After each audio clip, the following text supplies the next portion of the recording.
وبركاته. الحمد لله الذي وفقنا وإياكم لصلاة الصبح في هذا اليوم المبارك في جماعة يوم الجمعة الذي هو أفضل أيام الأسبوع. والجماعة في صبح الجمعة هي أفضل الجماعات، لأن يوم الجمعة هو أفضل الأيام، لهذا كانت الجماعة في الصبح أفضل الجماعات، وأفضل الصبح هو صبح يوم الجمعة. نعم، فيوم الجمعة يوم عظيم شرفه الله سبحانه وتعالى، أخبر بذلك النبي محمد صلى الله عليه وآله وصحبه وسلم: يوم خلق الله فيه آدم وأدخله الجنة في يوم الجمعة.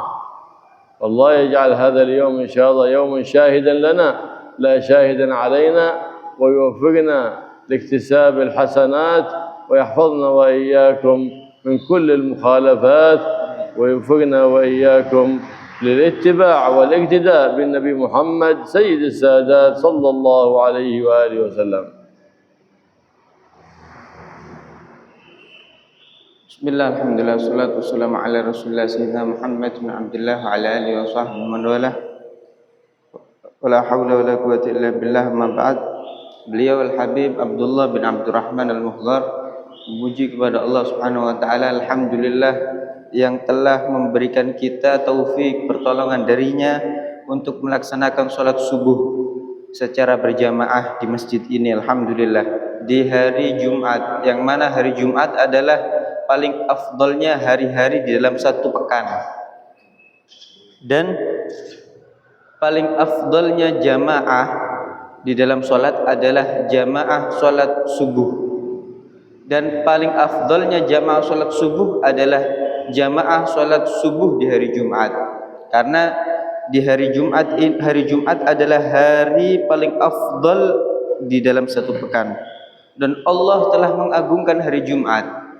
Di situ Allah Subhanahu wa taala menciptakan Nabi Adam. Di situ juga Allah memasukkan Nabi Adam ke dalam surga.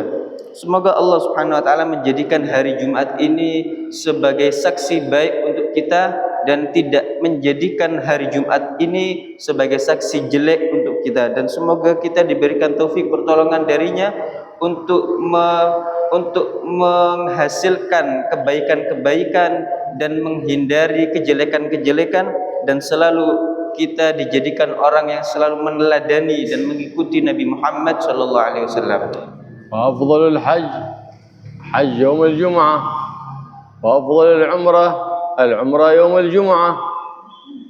وأنت إذا كما صليت الصبح في جماعة ومكثت في مصلاك حيث صليت تذكر الله سبحانه وتعالى إلى أن تطلع الشمس، وصليت ركعتين لله سبحانه وتعالى، أعطيت ثواب حجة وعمرة تامتين في كل يوم. ولا شك أن يوم الجمعة أحق بذلك، أي بذلك الثواب والأجر كل يوم، في يوم الجمعة وفي غيرها. إذا مكثت في مصلاك بعد صلاة الصبح تذكر الله إلى أن تطلع الشمس، ثم صليت ركعتين لله سبحانه وتعالى، يعطيك الله ثواب حجة وعمرة تامتين. هكذا أخبرنا النبي محمد صلى الله عليه وسلم: كل يوم حجة وعمرة وأنت في بلادك بين أولادك، لا تسافر ولم تنفق أي مال من جيبك. هكذا أخبر الصادق المصدوق محمد صلى الله عليه وآله وصحبه وسلم. لكن في هذا الزمان يغلب كثير من الناس الشيطان، فيغلبهم في النوم في هذا الوقت حتى يحرمهم هذا الثواب العظيم الذي أخبر عنه الرؤوف الرحيم محمد صلى الله عليه وآله وسلم. Paling afdalnya haji adalah haji di hari Jumat. Paling afdalnya umrah adalah pelaksanaan umrah di hari Jumat. Dan kita tatkala kita melaksanakan sholat subuh secara berjamaah, kemudian kita berdiam di tempat, kita sholat tadi untuk berzikir kepada Allah, untuk melaksanakan ibadah sampai terbitnya matahari, kemudian kita akhiri, kita tutup dengan melaksanakan sholat 2 rakaat sholat isyraq, maka kata Nabi SAW, kita ditulis, diberikan pahala haji dan umrah secara sempurna. Pahala haji dan umrah secara sempurna. Pahala haji dan umrah secara sempurna. Setiap hari kita akan mendapatkan pahala tersebut. Dan tidak diragukan lagi, hari Jumat adalah yang lebih berhak untuk kita melaksanakan hal tersebut. Setiap hari kita akan mendapatkan pahala haji dan umrah tatkala kita melakukan hal tersebut. Salat subuh secara berjamaah, kemudian berdiam diri untuk melaksanakan ibadah, berzikir kepada Allah dan yang lain sebagainya, sehingga terbitnya matahari, kemudian kita tutup dengan salat isyraq 2 rakaat, salat sunnah 2 rakaat isyraq, maka kita akan mendapatkan pahala yang besar tersebut dari Allah Subhanahu wa taala, yaitu ditulis pahala haji dan umrah secara sempurna sebagaimana yang telah dikabarkan oleh Nabi Muhammad SAW. Seseorang yang dipercaya dan seseorang yang jujur, yaitu Nabi Muhammad SAW. Kita di daerah kita masih berada di daerah kita masih di tengah-tengah keluarga kita, anak-anak kita, akan tapi kita dapat tanpa mengeluarkan biaya sepeser pun, kita mendapatkan pahala haji dan umrah secara sempurna dengan melaksanakan hal tersebut. Akan tapi di zaman sekarang yang sangat disayangkan, banyak sekali orang-orang yang dikalahkan oleh tidurnya, dikalahkan oleh syaitan, sehingga dia tidur di waktu-waktu seperti ini, waktu-waktu mulia seperti ini, sehingga dia tidak mendapatkan pahala yang besar tersebut dari Allah Subhanahu wa taala. لماذا النوم يكون لذيذ في هذا الوقت العظيم؟ لأنه معجون ببول الشيطان. عوجينا ببول الشيطان، وكثير من الناس يستلذ بول الشيطان، لأن الشيطان يريد أن يحرم الإنسان من الأجر العظيم والثواب الكثير من الرب القدير سبحانه وتعالى، يريد أن يبعده، يريدك، فلهذا يذكرك بأشياء علشان يخرجك من المسجد أولا، يقول لك أحسن أن تجلس تذكر الله هناك في البيت، ثم إذا وصلت البيت رأيت الوسادة والمخدة أمامك والغرفة باردة، غلبك النوم وحرمك من هذا الأجر والثواب. وهكذا الشيطان يوسوس للإنسان، يريد أن يبعده عن طاعة الرحمن. ليش؟ لأنه يريد أن يكثر حزبه ليكون من أصحاب السعير. لكن إذا تعودت من الشيطان وتوسلت بحبيب الرحمن محمد في أن يجيرك من وساوس الشيطان، وقمت بهمة لطاعة الله سبحانه وتعالى، كسرت ظهر الشيطان وأرضيت الرحمن، لأنه كلما أراد أن يقوم الإنسان يقول نم فإن وراءك ليل طويل، نم، عاد وسمح حتى إذا طلعت عليك الشمس بعد ذلك بال في أذنك. فمن قام وتعوذ من الشيطان وأدى الصلاة في وقتها وأيقظ أهله فذاك هو الذي أرضى الرحمن، والذي أهمل نفسه وأهمل أهله ذاك الذي استولى عليه الشيطان وأرضى الشيطان وأسخط الرحمن. فكن من الذين يرضون الرحمن ويسخطون الشيطان لتفوز بالرضوان يوم القيامة جوار حبيب الرحمن محمد صلى الله عليه وسلم. Kenapa tidur di waktu semacam ini itu nikmat, itu enak? Karena tidur di waktu semacam ini telah dicampur dengan kencingnya syaitan, dan sebagian orang itu merasa nikmat dengan kencingnya syaitan tadi, sedangkan syaitan itu selalu berupaya, selalu ingin menjauhkan seorang hamba menjauhkan para hamba Allah Subhanahu wa taala untuk mendapatkan pahala yang besar dari Allah Subhanahu wa taala. Sehingga syaitan akan mengingatkan kepada kita urusan-urusan yang seakan-akan itu penting sehingga kita keluar daripada masjid. Kemudian kita datang ke rumah. Kemudian setelah kita datang ke rumah kita melihat bantal. Akhirnya tatkala melihat bantal kita ambil bantal kemudian kita tidur. Begitulah syaitan. Karena syaitan itu memberikan was-was gangguan kepada para hamba manusia sekalian agar mereka tidak mendapatkan keutamaan, tidak mendapatkan pahala yang besar di sisi Allah Subhanahu wa taala karena dia hanya menginginkan untuk memperbanyak teman-temannya kelak di neraka Allah Subhanahu wa taala. Maka tatkala seorang tadi ingin terhindar daripada godaan syaitan tadi, hendaknya dia menghadap kepada Allah Subhanahu wa taala dengan semangat yang kuat untuk melaksanakan ketaatan kepada Allah Subhanahu wa taala. Kemudian dia berupaya untuk menggagalkan usahanya syaitan tadi sehingga dia akan membuat ridha Allah Subhanahu wa taala.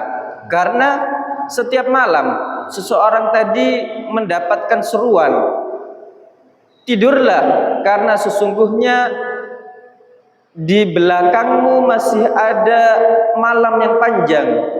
Tidurlah sesungguhnya di belakangmu masih ada malam yang panjang, sehingga dia tidur terus bangun kemudian tidur lagi, bangun kemudian tidur lagi, sehingga tatkala dia bangun setelah terbitnya matahari maka syaitan telah kencing di kedua telinganya.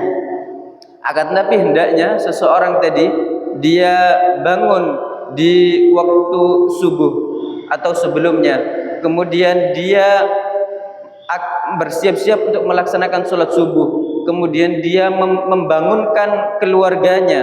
Begitulah orang-orang yang perhatian dengan agama. Begitulah orang-orang yang menginginkan ridha daripada Allah Subhanahu wa taala. Maka semoga kita diberikan taufik oleh Allah Subhanahu wa taala untuk melaksanakan hal tersebut sehingga kita dapat mendapatkan ridha Allah Subhanahu wa taala dan masuk ke dalam surganya bersanding dengan Nabi Muhammad sallallahu alaihi wasallam. ينبغي للمؤمن أن يحافظ على الصلوات في أوقاتها خصوصا صلاة الصبح الذي هي أشق شيء على النفس وييقظ أهله حتى يتعاونون على البر والتقوى لينجوا يوم القيامة بالسلامة. فإن المواظبة أهل البيت على الصلوات في أوقاتها في جماعة من أسباب التي تسهل الأرزاق الحسية والمعنوية. قال النبي محمد صلى الله عليه وسلم يا أبا هريرة مر أهلك بالصلاة يرزقك الله من حيث لا تحتسب.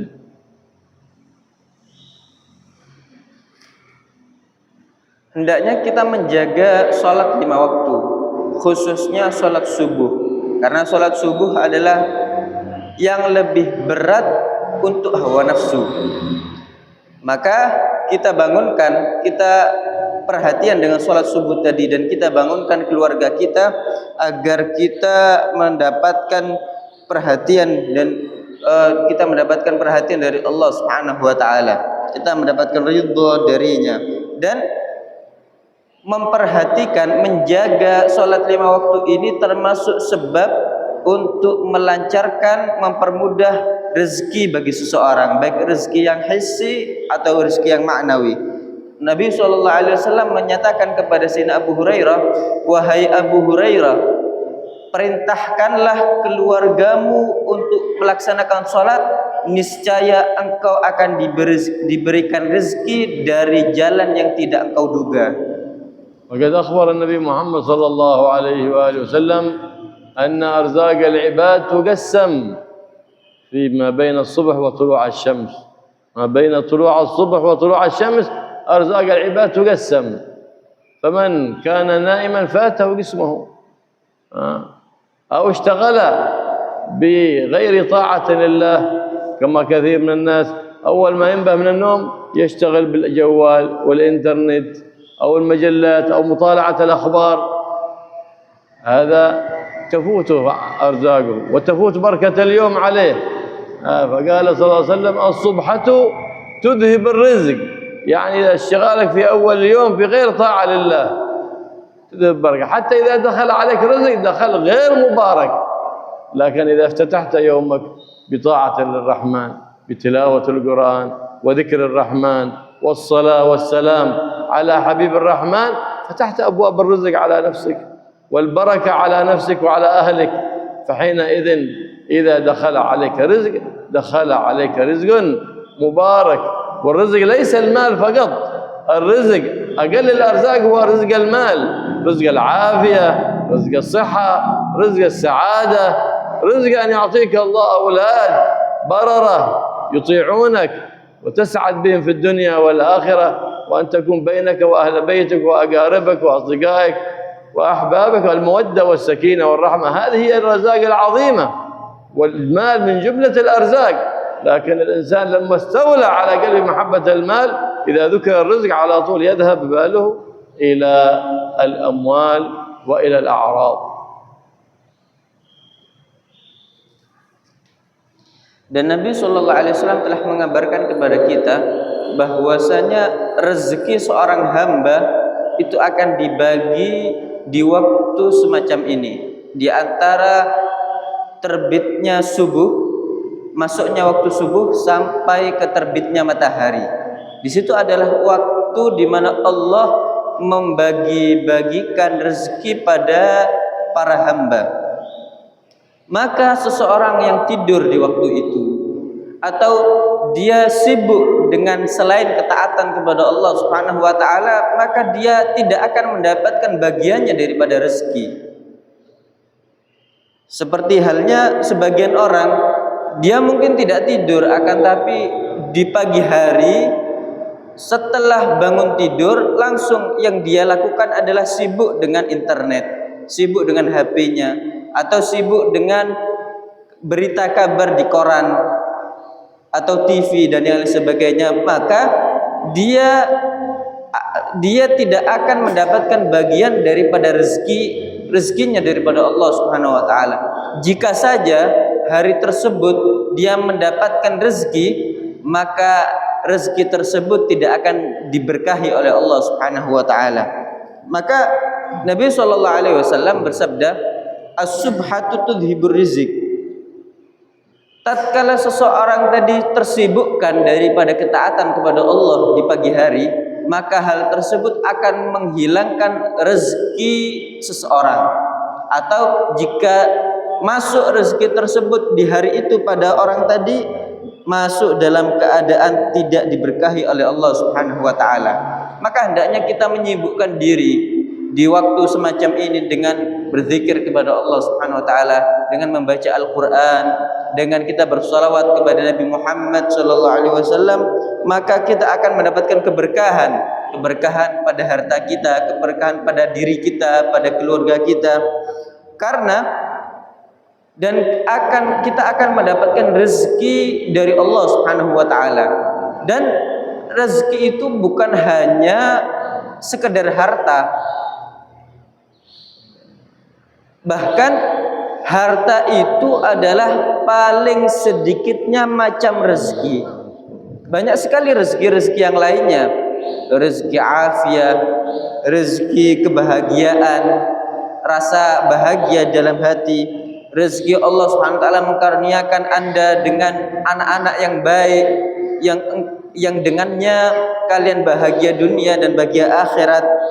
Bukan hanya sekedar harta rezeki itu, bahkan harta adalah paling sedikitnya macam rezeki, akan tapi di situ banyak macam-macam rezeki yang lainnya lebih besar daripada Allah Subhanahu wa taala. Akan tapi tatkala kecintaan terhadap harta, kecintaan terhadap dunia itu telah menguasai hati seseorang, maka tatkala disebutkan rezeki, hanya terpintas di benaknya adalah harta, hanya terpintas di benaknya adalah uang dan lain sebagainya. هذا كره النوم بعد في هذا الوقت مكروه النوم سمي هذا النوم في هذا الوقت نوم الحيلولة، لأنه يحول بينك وبين رزقك. فلهذا يسن أن تيقظ كل من رأيته نائم عرفته ولم تعرفه، سنة أن توقظه. من باب أولى إذا رأيت أحد في بيتك نائم سنة إيقاظه حتى يكون لذلك البيت نصيب وافر من رزق الله سبحانه وتعالى الذي يقسمه على العباد في مثل ذلك الوقت. Oleh karena itu, tidur di waktu semacam ini itu makruh. Dan tidur di waktu semacam ini dinamakan naumul hailulah. Kenapa? Karena hailulah penghalang. Karena tidur di waktu semacam ini menghalangi antara dirimu dan antara rezeki yang menjadi bagian darimu. Akan menghalangi antara engkau dan rezekimu. Maka di waktu semacam ini sunnah, jika kita melihat orang yang tidur di waktu semacam ini, meskipun kita tidak mengetahui, tidak mengenal orang tersebut, kita sunnah untuk membangunkannya. Apalagi itu adalah keluarga kita di rumah, maka itu lebih lagi kesunahan untuk membangunkan keluarga kita di waktu semacam ini agar mereka mendapatkan bagian yang sempurna daripada rezeki yang diberikan oleh Allah Subhanahu wa taala. أما النوم بعد العصر فيسمى نوم العيلولة، نوم علة، لأنه يجلب الأمراض للإنسان، أمراض ظاهرة وأمراض باطنة. لهذا ما ينبغي النوم بعد صلاة العصر ولا بعد صلاة الصبح. لكن النوم الصحة هو نوم أنه بعد صلاة العشاء، بعد أن تؤدي ما عليك من الواجب تنام في الليل، فإن الله جعل الليل لباسا والنهار معاش، والنوم سبات أي راحة للجسم، فإن الجسم إذا استعاد راحته قام بما عليه الإنسان من واجب ديني أو دنيوي بهمة قوية وعزيمة كاملة، وأدى العمل الذي عليه الديني أو الدنيوي بالإتقان، أن الله سبحانه وتعالى كتب الإحسان على كل شيء.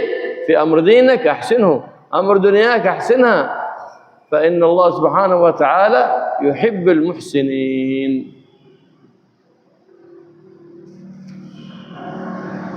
Sedangkan tidur di waktu asar itu dinamakan naumul ailulah.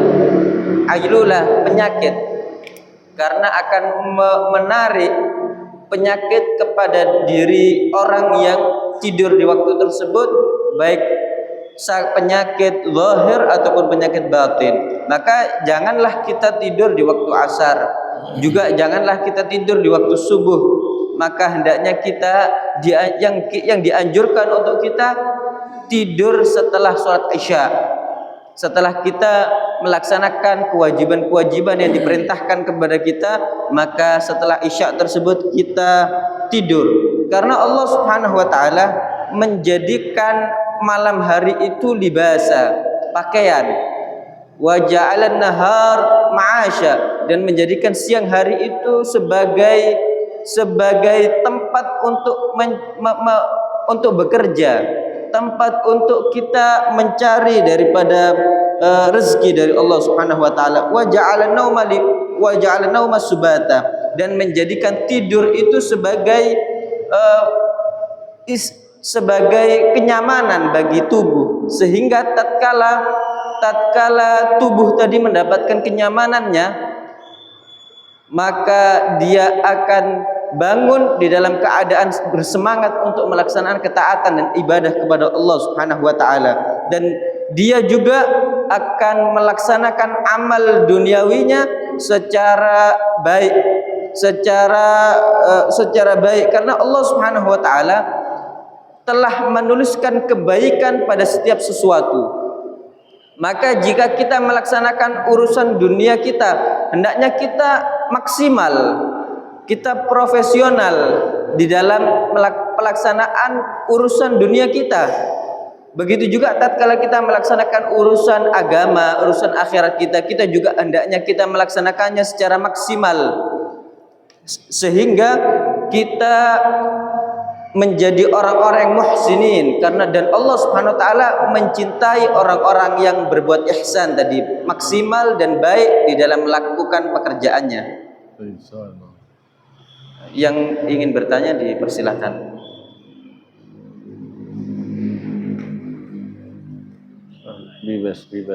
Bebas. Ini pertanyaan bebas kata beliau. Silahkan ditanyakan.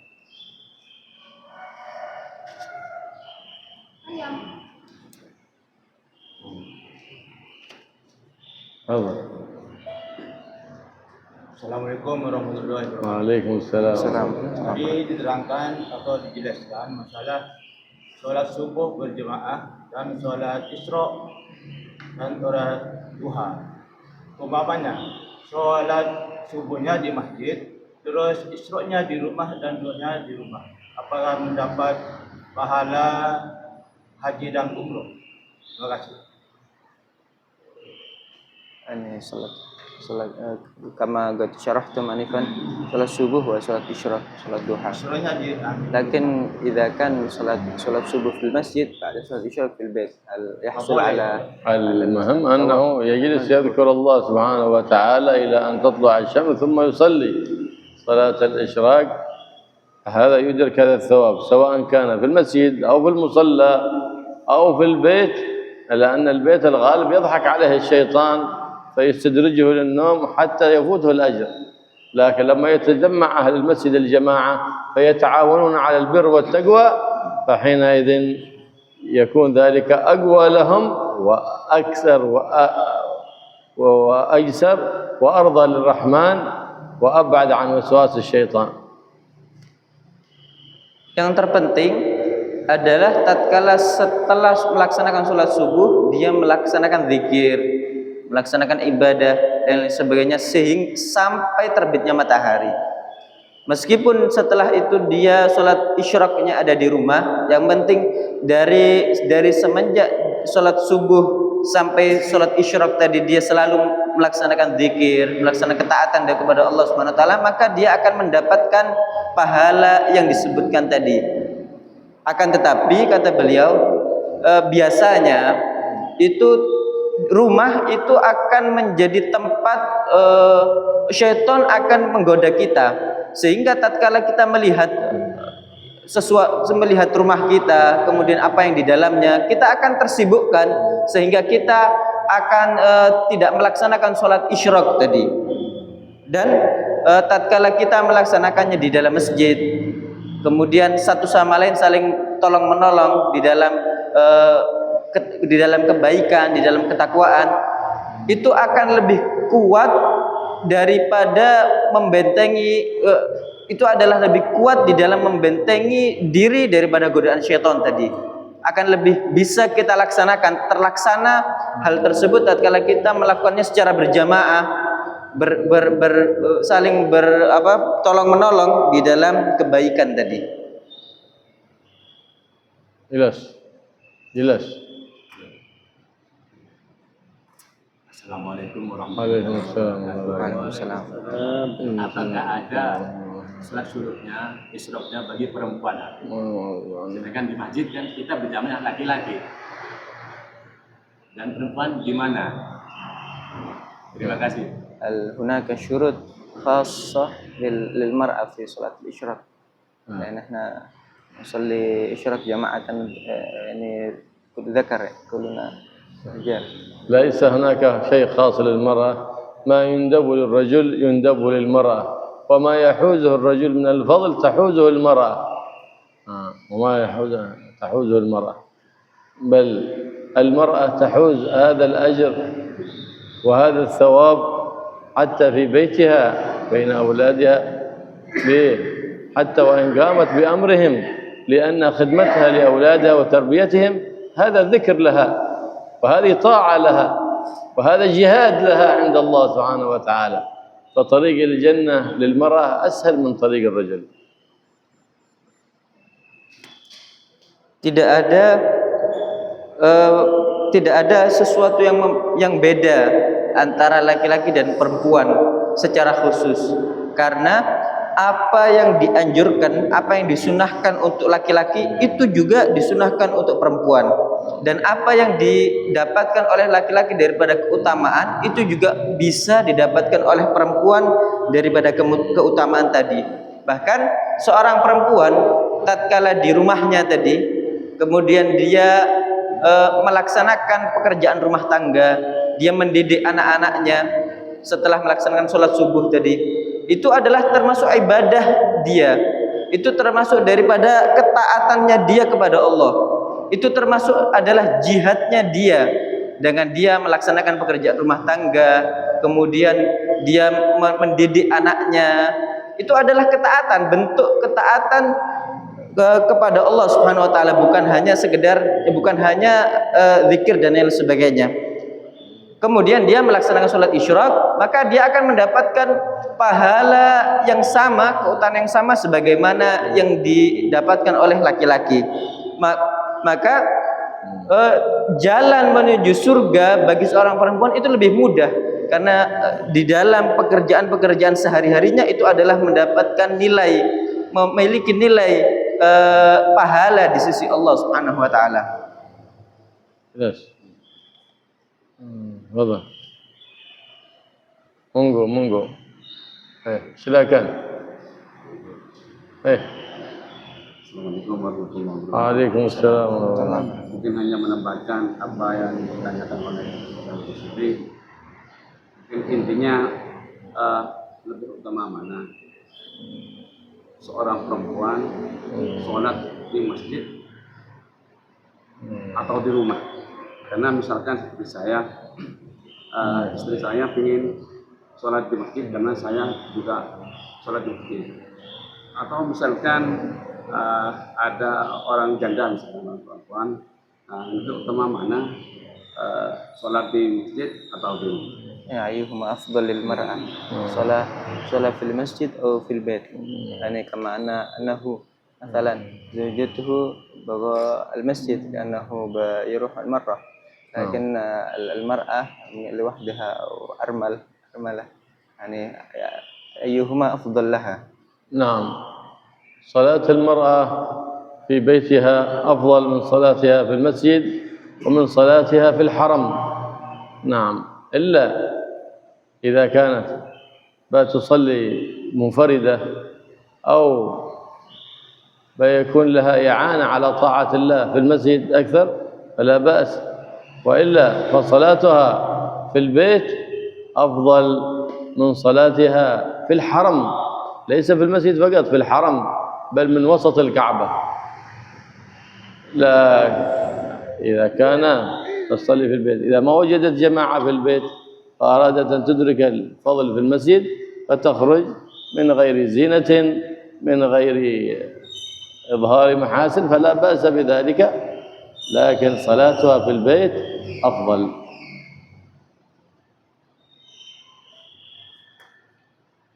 Salatnya seorang perempuan di rumah itu lebih afdol daripada salat mereka di masjid.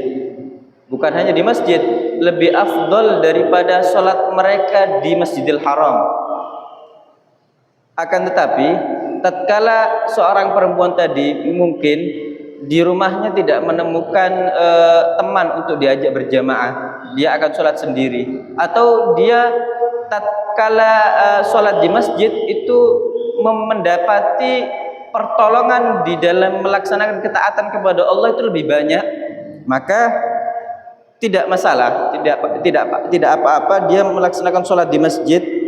Akan tetapi kata beliau, sholat mereka para perempuan itu di rumah lebih afdol bahkan daripada sholat di tengah Ka'bah sekalipun.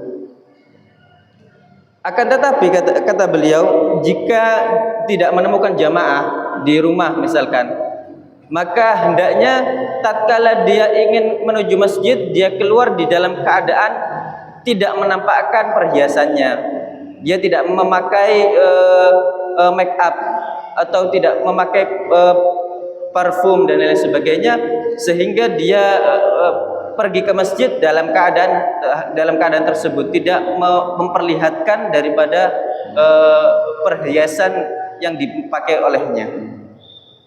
Jelas.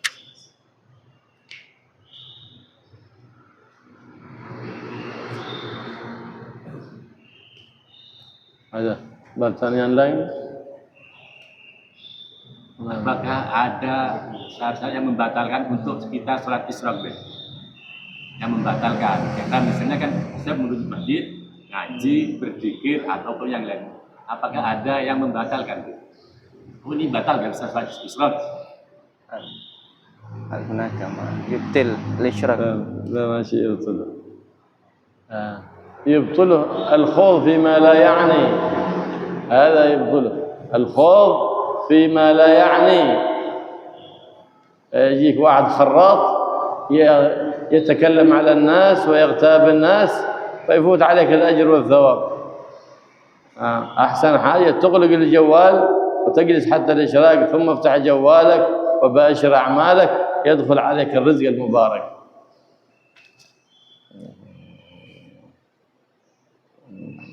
Kita akan dibatalkan untuk mendapatkan keutamaan tadi dengan melaksanakan sholat isyraq itu dengan kita masuk ke sesuatu yang tidak penting.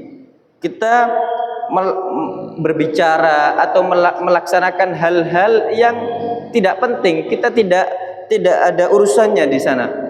Tatkala ada orang datang kepada kita, ada orang dia itu sukanya ngomong banyak, dia sukanya ngobrol dengan kita, kemudian berbohong ataupun ghibah dan lain sebagainya, datang kepada kita ngajak kita ngobrol, sehingga kita akan terlewatkan daripada pahala dan balasan yang agung di sisi Allah tadi. Maka ya, kata beliau yang paling baik untuk kita tatkala kita akan melaksanakan sholat subuh berjamaah berzikir, kita menutup, kita mematikan HP kita.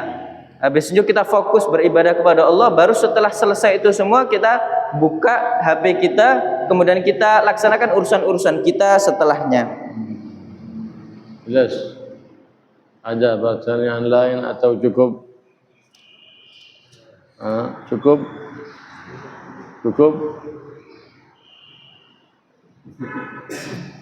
الله يقبلنا ما يرضي عنا، يجلنا كل ما يسد عنا يا رب العالمين.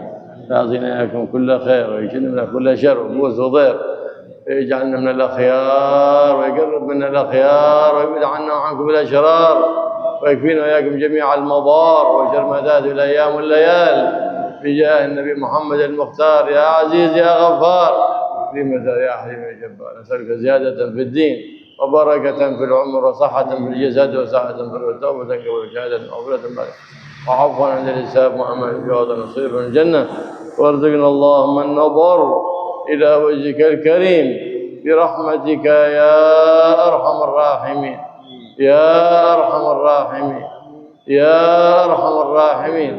ارحمنا والمحبين ومن أحاط في شبكة قلوبنا أجمعين برحمة من عندك، تغنينا بها عمن سواك، واقذف في قلوبنا رجاك وقد رجانا عمن سواك، ولا تجعلنا من خالف أمرك وعصاك، اجعلنا ممن اقتدى واهتدى بحبيبك محمد حبيبك ومصطفاك محمد صلى الله عليه وعلى آله وصحبه زين الوجود، واملأ قلوبنا بالعلم والحلم وزينا بالتقوى وجملنا بالعافية واغننا بفضلك عمن سواك برحمتك يا أرحم الراحمين يا أرحم الراحمين يا أرحم الراحمين. وصلى الله تعالى على سيدنا محمد والحمد لله رب العالمين بسر الفاتحة وإلى حضرة النبي. بسم الله الرحمن الرحيم. ضالين آمين. الحمد لله رب العالمين. اللهم صل وسلم على سيدنا محمد وعلى آل سيدنا محمد. اللهم يا كافي البلاء اكفنا البلاء قبل نزوله من السماء يا الله يا الله يا الله يا الله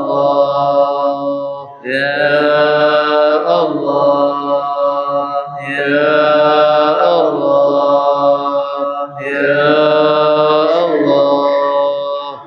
اللهم يا كافي البلاء اكفنا البلاء قبل نزوله من السماء يا الله يا الله يا الله يا الله يا الله يا الله يا الله اللهم يا كافي البلاء اكفنا البلاء قبل نزوله من السماء يا الله يا الله يا الله يا الله